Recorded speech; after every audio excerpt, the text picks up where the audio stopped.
వ్యవసాయంలో ఖర్చు తగ్గాలి, ఆదాయం పెరగాలి. ఈ రాష్ట్రంలో మీరు చూస్తే అందరికంటే ఎక్కువ అప్పుల్లో ఉండేది రాష్ట్ర రైతాంగం. దేశంలోనే రైతులు ఎక్కువ అప్పుల్లో ఉన్నారు. దాన్ని కూడా తగ్గించాల్సిన అవసరం ఉంది. దానికి కూడా ఒక ప్రత్యేకమైన కార్యక్రమం చేస్తామని చెప్పి కూడా నేను మీకు తెలియజేస్తున్నా. అమరావతిని మీరు చూశారు, మొత్తం ఇష్టానుసారంగా చేస్తే 15,000 కోట్ల రూపాయలు గవర్నమెంట్ ఆఫ్ ఇండియా ఇచ్చారు. ఇంకో పక్కన బయట నుంచి తీసుకొచ్చాం. మళ్ళీ మనందరి రాజధాని ఒకే రాజధాని, అదే అమరావతిని పట్టాలెక్కించిన ఘనత ఎన్డీఏ ప్రభుత్వాన్ని. 3 రాజధానులు అన్నారు, 3 ముక్కలాటాడారు. 5 సంవత్సరాలు సమయాన్ని నాశనం చేశారు. కడాన రాజధాని లేకుండా రాష్ట్రాన్ని అనాథ చేసే పరిస్థితికి వచ్చారు. ఇప్పుడు అవన్నీ అధిగమించాం, ముందుకు పోయే పరిస్థితికి వచ్చాం.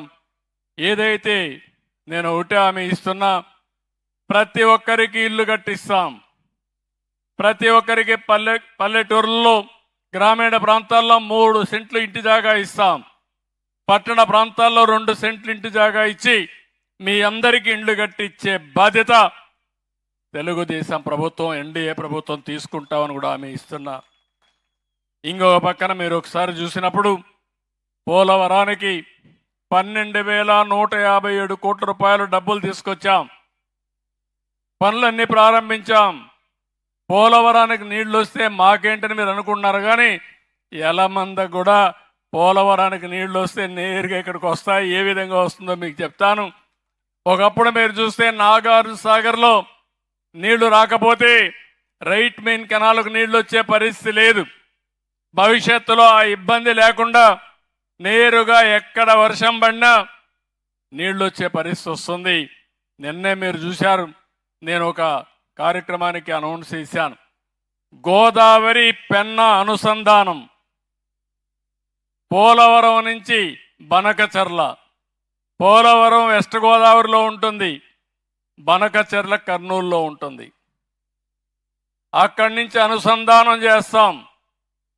అదే మరిగా పోలవరం నుంచి వంశధార తీసుకెళ్తాం శ్రీకాకుళానికి.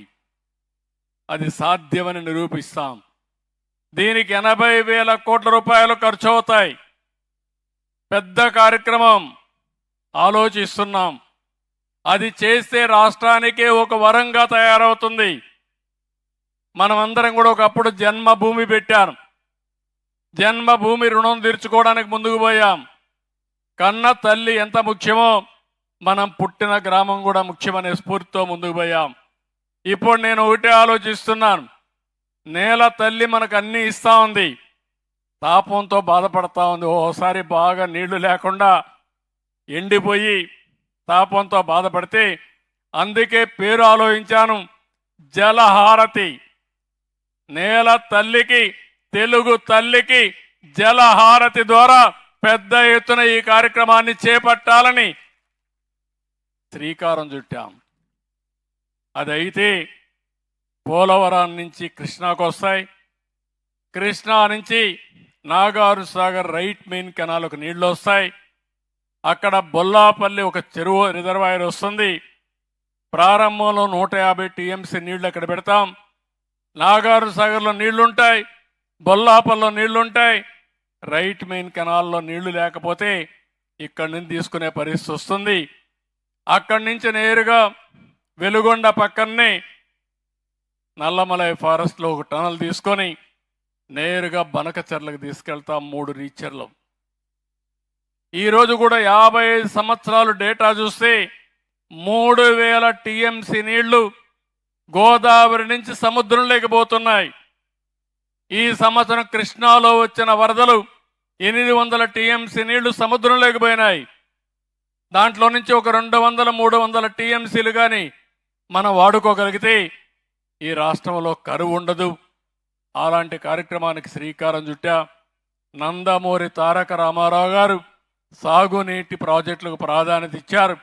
ఆయన కలని రాబోయే రోజుల్లో ఏ ప్రాంతంలో కూడా కరువు లేకుండా కరువు రహిత రాష్ట్రంగా తయారు చేసే బాధ్యత ఈ ప్రభుత్వం తీసుకుంటామని చెప్పి కూడా నేను మీకు తెలియజేస్తున్నా. మీరు కూడా ఆశీర్వదించాలి. నీళ్ళు వస్తే తాగుతాం కానీ నీళ్లు రావడానికి మాత్రం మేము ఆలోచించడం అంటే కరెక్ట్ కాదు. మంచి పని చేసేటప్పుడు, మీరు పూజలు చేసేటప్పుడు మీరు కూడా ఒకసారి ఆ దేవుణ్ణి కోరుకోండి. మసీదు పోయినప్పుడు మీరు కూడా అక్కడ ప్రార్థించండి, చర్చికి పోయినప్పుడు ప్రార్థించండి. మన ప్రార్థనలే దీవెనలుగా మారతాయి. అనుకున్న పని కూడా అవుతుంది, సంకల్పం నెరవేరుతుంది. ఇది నెరవేరితే ఈ రాష్ట్రంలో కరువు అనేది రాదు. నా జీవితాశయం ఈ జలహారతి, ప్రతి ఒక్క ఎకరాకు నీళ్ళిచ్చి మీ రుణం తీర్చుకోవాలనేది నా ఆలోచన. అది చేస్తానని చెప్పి కూడా నేను మీకు తెలియజేస్తున్నా.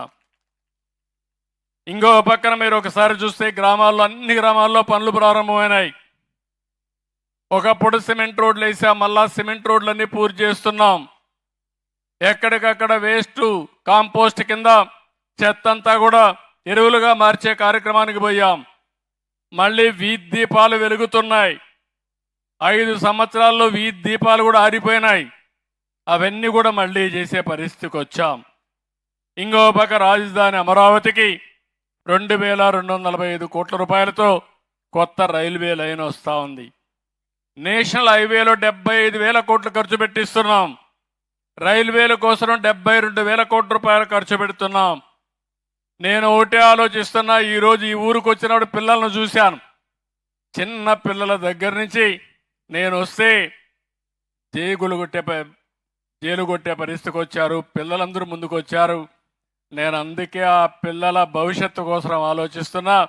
ఈ రాష్ట్రంలో పుట్టిన పిల్లలందరి కోసం, వాళ్ళు బాగా చదువుకున్న వెంటనే ఉద్యోగం వచ్చే బాధ్యత, తీయించే బాధ్యత నాదని మీ అందరికీ హామీ ఇస్తున్నా. అందుకని మీరందరూ చూస్తే జాబ్ ఫస్ట్ అనేది మా విధానం. మిరాకల్ లాంటి పిల్లలు ఉన్నారు. ఇప్పుడే ఒక 2 ఆడపిల్లలు మాట్లాడితే ఏం చదువుతున్నారంటే ఇద్దరు కూడా ఇంజనీరింగ్ చేస్తున్నారు. ఆ ఇంజనీరింగ్లో కూడా ఇద్దరిని చూస్తే ఆర్టిఫిషియల్ ఇంటెలిజెన్స్ చేస్తున్నారు. అంటే మన వాళ్ళు చాలా తెలివైన పిల్లలు. దానికి కూడా ఫౌండేషన్ నేనే వేసా. దీన్ని లాజికల్గా తీసుకెళ్తాం. ఇలాంటి పిల్లల భవిష్యత్తు, బంగారు భవిష్యత్తు చేసే బాధ్యత ఈ ప్రభుత్వం తీసుకుంటామని చెప్పి కూడా నేను మీకు తెలియజేస్తున్నా. 25 పాలసీలు తీసుకొచ్చాం. అందుకే ఈ పాలసీల వల్ల ఏంటి లాభమని మీరు ఒకసారి చూస్తే, నిన్న మొన్న మీరు చూశారు, నిన్న ఒక్కరోజే మీటింగ్ పెట్టాం. దగ్గర స్టేట్ ఇన్వెస్ట్మెంట్ ప్రమోషన్ బోర్డులో 1,82,000 కోట్ల రూపాయలు విలువ చేసే ప్రాజెక్టులకి శాంక్షన్ ఇచ్చాం. దీనివల్ల 2,80,000 పిల్లలకు ఉద్యోగాలు వస్తాయి. రామాయంపట్నంలో దగ్గర 92,000 కోట్ల రూపాయలతో బీపీసీఎల్ ఒక రిఫైనరీ పెడుతున్నారు. ఇలాంటి ప్రాజెక్టులు చాలా వచ్చే పరిస్థితి వచ్చింది. రిలయన్స్ అయితే ఒక 65,000 కోట్ల రూపాయలు ఖర్చు పెట్టి దగ్గర 500 బయోఫ్యూయల్ ప్లాంట్లు పెడుతున్నారు. దీనివల్ల ఉపాధి వస్తుంది, రైతులకు ఆదాయం పెరుగుతుంది. ఇలాంటి కార్యక్రమాలన్నీ చేస్తున్నాం. మొన్నే ఇంకొక ఎస్ఐపిబి పెడితే 85,000 కోట్ల రూపాయలు పెట్టుబడులు వచ్చాయి. 34,000 కోట్ల రూపాయలు, 34,000 మందికి ఉద్యోగాలు వచ్చే పరిస్థితికి వచ్చింది. ఈరోజు మీరు ఒక్క విషయం గుర్తుపెట్టుకోవాలి. 6 నెలల్లో ఈ పనులన్నీ చేశాం. డ్రోన్ సబ్మిట్ పెట్టాం. డ్రోన్లో ఏమేమి ఉపయోగాలు ఉంటాయో అన్వేషణ చేస్తున్నాం. రేపు రాబోయే రోజుల్లో డ్రోన్ వల్ల చాలా ప్రయోజనాలు వచ్చే పరిస్థితి వస్తుంది. వ్యవసాయాన్ని ఆధునీకరణ చేయడంలో డ్రోన్స్ పనిచేస్తాయి. ఒక వ్యవసాయమే కాదు, అన్ని రంగాల్లో పెను మార్పులు వస్తాయి. అలాంటి కార్యక్రమాలకు ముందుకు పోయాం. ఎప్పటి నుంచో పెండింగ్ ఉండే విశాఖపట్నం రైల్వే లైన్ కూడా క్లియర్ చేశాం. ఇంకో పక్క ఎయిర్పోర్ట్లు కానీ, పోర్ట్లు కానీ, గ్రీన్ ఎనర్జీ కూడా ముందుకు పోయాం. ఇప్పటికి మీరు చూస్తే 2 లక్షల కోట్ల రూపాయలు పెట్టుబడులు పెట్టడానికి గ్రీన్ ఎనర్జీ కూడా ముందుకు వచ్చారు. ఇదే కాదు, ఇంకో పక్క మిత్తలైతే స్టీల్ ప్లాంట్ పెట్టడానికి దగ్గర నక్కపల్లి దగ్గర అనకాపల్లి జిల్లాలో 1,00,000 కోట్ల నుంచి 2 లక్షల కోట్లు పెడతామని ముందుకు వచ్చారు. ఇవన్నీ కూడా వస్తున్నాయంటే ఒక నమ్మకం. ఒక విశ్వసనీయత. చెప్పింది చేస్తారని నమ్మకం ఉంటేనే బయట వాళ్ళు వస్తారు. అదే వైఎస్ఆర్ కాంగ్రెస్ పార్టీ పాలనలో మీరు చూస్తే ఇండస్ట్రీస్ పారిపోయినాయి. ఒక్క ఇండస్ట్రీ రాలా. పరిశ్రమ రాకపోతే మన పిల్లలకు ఉద్యోగాలు ఏ విధంగా వస్తాయని అడుగుతున్నా. పరిశ్రమలు రాకపోతే ఆదాయం ఎట్లా పెరుగుతుందని అడుగుతున్నా. అందుకనే ఆ రోజు ఆదాయం పెరగలేదు. అందుకే అప్పులు చేశారు. రాష్ట్రాన్ని అప్పుల ఉబిలో నెట్టేసే పరిస్థితికి వచ్చారు. ఈరోజు అవన్నీ కూడా ఇచ్చేసి మళ్ళీ ఏ విధంగా సంపద సృష్టించాలి, ఆదాయాన్ని పెంచాలి, మన పిల్లలకు ఉద్యోగాలు ఇవ్వాలని ముందుకు పోతున్నాం. ఒకప్పుడు మొదటి తారీఖు వస్తే ఉద్యోగస్తులకు జీతాలు లేవు. ఇప్పుడు ఏ బాధ లేదు. మీరు ఎక్కడున్నా మిమ్మల్ని ఎత్తుక్కుంటూ మీ అకౌంట్లో ఫస్ట్ తారీఖున మీ జీతాలన్నీ చెల్లించే బాధ్యత ఈ ప్రభుత్వాన్ని అని చెప్పి కూడా నేను మీకు తెలియజేస్తున్నా. తొందరలోనే మెగా డిఎస్సి పెడుతున్నాం. వాళ్ళే అడిగారు ప్రిపరేషన్ కావాలని. కాబట్టి ఈ సంవత్సరం మెగా డిఎస్సి పెట్టి రాబోయే సంవత్సరం స్కూల్స్ తెరిచే లోపల మీకు పోస్టింగ్స్ ఇచ్చి ట్రైనింగ్ పూర్తి చేసి 16,347 ఉద్యోగాలు భర్తీ చేసే బాధ్యత ఈ ప్రభుత్వాన్ని అని చెప్పి కూడా నేను మీకు తెలియజేస్తున్నా. ల్యాండ్ టైటిలింగ్ యాక్ట్ రద్దు చేశాం. సర్వే అంతా కూడా ఇప్పుడు మీరు చూశారు. ఎక్కడికక్కడ రెవెన్యూ సదస్సులు పెడుతున్నాం. మీ భూములు వేరే వాళ్ళకి రాసేసుకున్నారు. ఇష్టానుసారంగా 22A పెట్టారు. మళ్ళీ మనం కానీ వాళ్ళు చెప్పినట్టు ఒప్పుకుంటే మళ్ళా అది మార్చేసి మళ్ళా ఇది చేశారు, లేకపోతే ప్రభుత్వ లెక్కలో పెట్టి వేధించే పరిస్థితికి వచ్చారు. అందుకే ఇవన్నీ చేశాం. ఇంకో పక్క కొత్త మద్యం పాలసీ తీసుకొచ్చాం. ఇంకో పక్క కొత్త ఇసుక పాలసీ తీసుకొచ్చాం. నేను ఒకటే మిమ్మల్ని అడుగుతున్నా, ఈ గ్రామంలో ఉండేవాళ్ళు కానీ రాష్ట్రంలో అందరికీ చెప్తున్నా, ఎక్కడైనా ఇసుక విషయంలో దందాలుంటే మాత్రం ఎట్టి పరిస్థితుల్లో ఉపేక్షించాం. మీ ఊర్లో ఇసుక దేవుడిచ్చిన వరం, అది మీరు ఉపయోగించుకోవడం మీ హక్కు. అది అందుకే ముఖ్యమంత్రిగా ఆదేశాలు ఇచ్చా, ఏ వ్యక్తి కూడా అడ్డం పడకూడదని.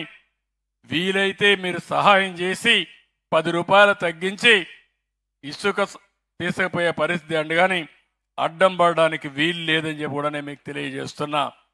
మొన్నటి వరకు రహస్య వ్యవహారాల కింద జీవోలు కూడా దాచిపెట్టుకునే పరిస్థితికి వచ్చారు. ఇప్పుడు అన్నీ ఆన్లైన్లో పెట్టాం. మొత్తం గంజాయి కానీ డ్రగ్స్ కానీ నేను ఇక్కడే మిమ్మల్ని కూడా కోరుతున్నా, మీలో కూడా ఒక ఆలోచన రావాల్సిన అవసరం ఉంది. మనకు తెలియకుండా మన పిల్లలందరూ కూడా డ్రగ్స్కి అలవాటు అయిపోయే పరిస్థితికి వచ్చారు. గంజాయికి అలవాటు అయ్యే పరిస్థితికి వచ్చారు. దీనివల్ల నేరాలు ఘోరాలు పెరిగే పరిస్థితి వచ్చాయి. అలాంటప్పుడు ఇవన్నీ కూడా మనం చేయాల్సిన అవసరం ఉంది.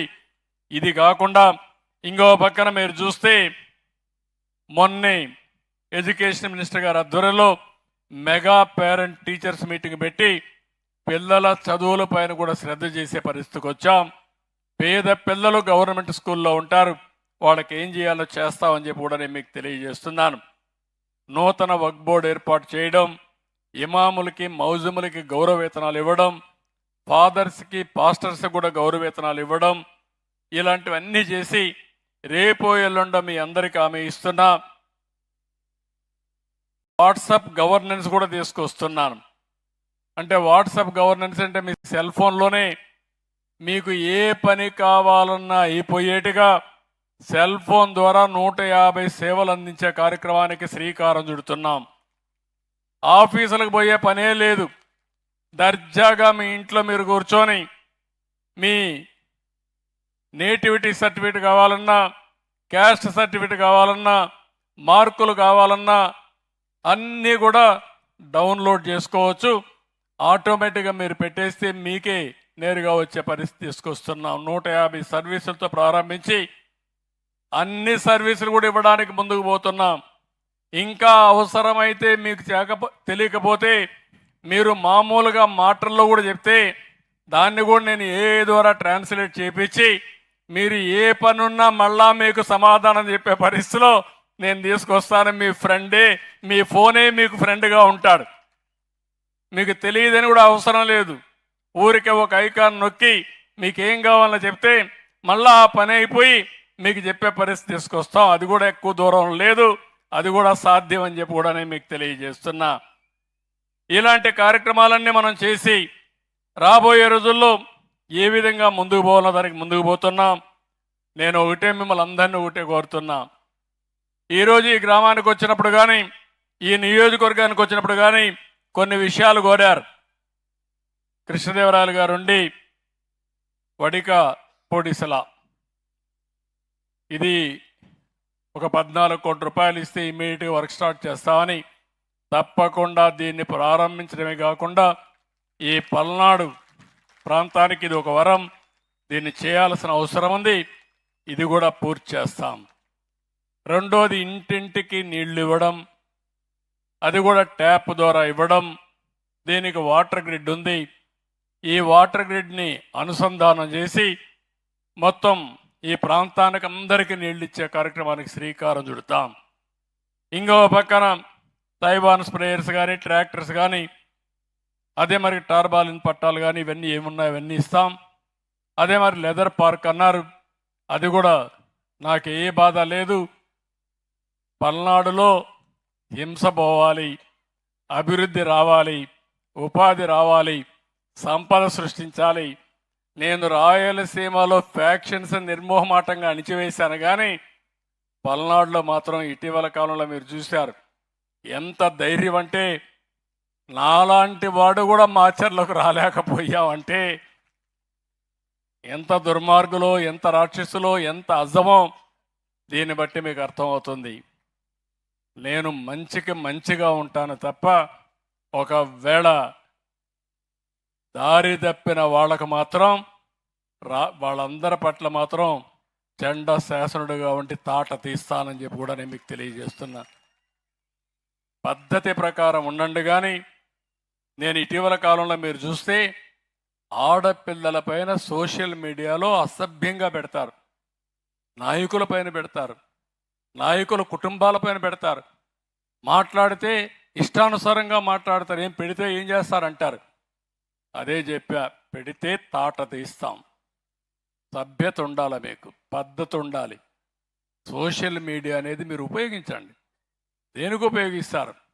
వేరే వాళ్ళ క్యారెక్టర్ అసాసినేషన్ కాదు, వాళ్ళందరినీ బాధ పెట్టడానికి కాదు, లేకపోతే వాళ్ళని అవమానం చేసి ఆ ఫోటోలు చూడలేక బయట రాకుండా బాధపడే పరిస్థితి తీసుకొస్తున్నారు. మంచికి ఉపయోగించండి, చేత కాకపోతే ఇంట్లో పడుకోమని కూడా హెచ్చరిస్తున్నా. దీనికి కూడా గట్టిగా ఉంటాం. ఈ లెదర్ పార్క్ కూడా ఏ విధంగా చేయాలనో ఎంపీ ఎమ్మెల్యే వీళ్ళందరూ వర్కౌట్ చేస్తే చేయడానికి ముందుకు పోతాం. పిడుగురాళ్ళ కూడా మెడికల్ కాలేజీ ఈ సంవత్సరం ఇవ్వాలనుకున్నా కానీ కొన్ని పరిస్థితులు ఉన్నాయి. కనీసం రాబోయే సంవత్సరంలో తప్పకుండా మెడికల్ కాలేజీ ప్రారంభించడానికి అన్ని చర్యలు తీసుకుంటామని చెప్పి కూడా హామీ ఇస్తూ, ఇదే కాకుండా ఈరోజు ఇంకా ఈ గ్రామం ప్రొఫైల్ కూడా నేను చూశాను. మంచి గ్రామం ఇది. ఈ గ్రామాన్ని బాగా అభివృద్ధి చేసే బాధ్యత మీరు తీసుకోండి. రాష్ట్రాన్ని అభివృద్ధి చేసే బాధ్యత మాది. ఇప్పుడే వెంకటేశ్వరరావు గారు ఒక విషయం చెప్పారు. ఇక్కడే టెంపుల్ దగ్గరికి వెళ్ళాం, పక్కన కళ్యాణ మండపం కట్టారు, అంతా కట్టారు కానీ దాన్ని పూర్తి చేయలేకపోయామని బాధపడ్డారు. దానికి ఎంత డబ్బులు అవుతుందో ఎస్టిమేట్ తయారు చేసి తొందరలోనే ఆ కళ్యాణ మండపాన్ని పూర్తి చేసి ఆ తర్వాత మీరు మీటింగులు పెట్టుకొని, పెళ్ళిళ్ళే కాకుండా మీటింగులు కూడా పెట్టుకొని గ్రామాన్ని ఏ విధంగా అభివృద్ధి చేస్తారో ప్రణాళికలు తయారు చేయండి. ఈ ఊర్లో నేను చూశాను, ఏవైతే ఇవన్నీ కూడా దాన్ని ఏమంటారు, పట్టాలు, గోనె సంచుల్ని కుట్టేదానికి ఒక కుటీర పరిశ్రమ మారిగా తయారైంది. కొంతమంది ఒక 10-15 మందికి పని కల్పించే పరిస్థితి వచ్చారు ఒకే ప్లేస్లో. కొంతమంది ఇంటి దగ్గర కుట్టే పరిస్థితికి వచ్చారు.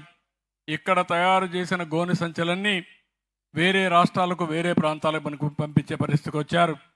రోజుకు ఒక 500 నుంచి 1000 రూపాయలు సంపాదించే పరిస్థితి కూడా వచ్చారు. ఇలాంటి ఆలోచనలతో మీ ఆదాయం ఇంకా ఎట్లా పెరగాలి, ఖర్చు ఎట్లా తగ్గించాలి, అవన్నీ కూడా నేను ఆలోచిస్తాను. ఇక్కడ ఈ ఊర్లో చూస్తే చాలా సంతోషం అనిపిస్తుంది. బాగా చదువుకున్న వాళ్ళు ఉన్నారు. మామూలుగా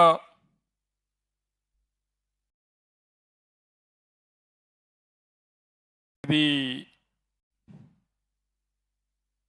ఎడ్యుకేషన్ బ్యాక్గ్రౌండ్.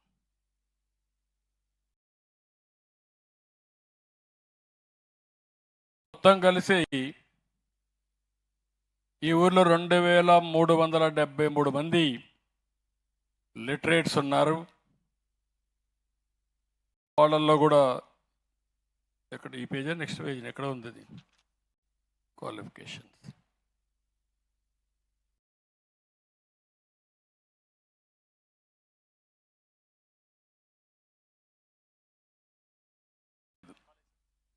ఎడ్యుకేషన్ డీటెయిల్స్ అట్ట కాదు, ఎడ్యుకేషన్ డీటెయిల్స్ ఎక్కడో చూశాను. కొంతమంది ఇంజనీర్స్ కానీ వీళ్ళంతా కూడా ఎక్కువ ఉన్నారు ఈ ఊర్లో.